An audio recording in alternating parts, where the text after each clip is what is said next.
Right, ngathi akulungi bakwethu. Ngathi akulungi bakwethu. We need to visit Africa, go and seize opportunities.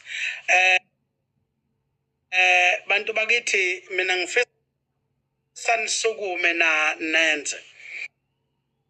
Ukuthengisa icathulo kunemali. Athi umuntu kanjani?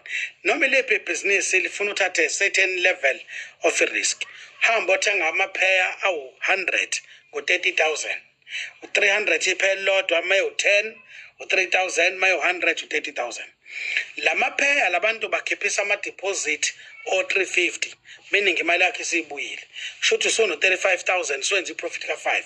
Kodwa sithengisa ungabi too expensive. Lapha eMaritzburg maningi amafema akhe icathulo amanye ase Cape Town. Thenga icathulo ubafakele.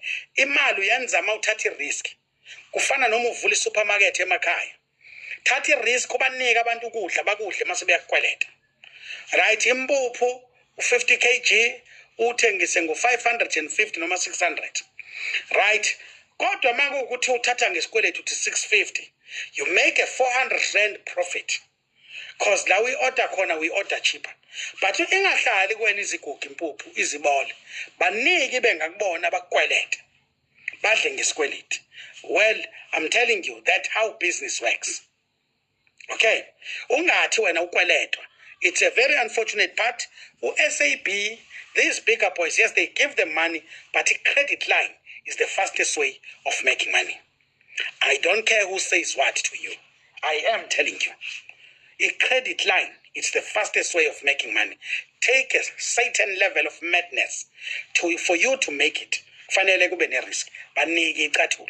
Uthenga ipheya ngo300, musa futhi nawe ukufuna u800. Uthenga ngo300 ipheya ukufanele u500 noma 550. Izami ngitshela. Ungaze wenze 100%. Futhi nakhona lapha eMandiyeni la ithengwa khona nakubelungu noma kuphi. Mawuthenga amapheya u100 uya negotiate. Ukuthi njoba lu300 ucela elodwa ngo250. Futhi you can even force them to go to 230, meaning you save 8,000 kwa 100. Wathathe ngo230 each. Abantu masobanika ngo400, you pass that discount to them.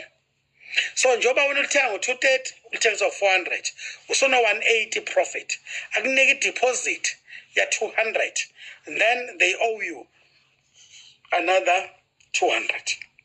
Ikhona nemali yakhe esukisele, but you have recovered so much of your money. Trust me, you take that risk, you always have money. Because njalo month end bahleza abantu bekweleta. Bathi nangu uXolani ngilinda yena bakwethu. So I'm just saying to you, I don't care who says what, I'm surviving. Mina ngazi ikweleti, I'm surviving. Foot very well. Trust me. So bangeza ba advise noma ngayiphi indlela, but uthatha a certain level of risk. Okay. Aris, it's not a matter of exploiting the have not. Ayeko a business or tata a risky loan ungenzi markup. So if you call running business exploit, that is your view. But every business that you see existing, remember, we are not living in a charity world unless we come umhlaba. Okay, we are not living in a charity world, unfortunately. But every business, we have to make money.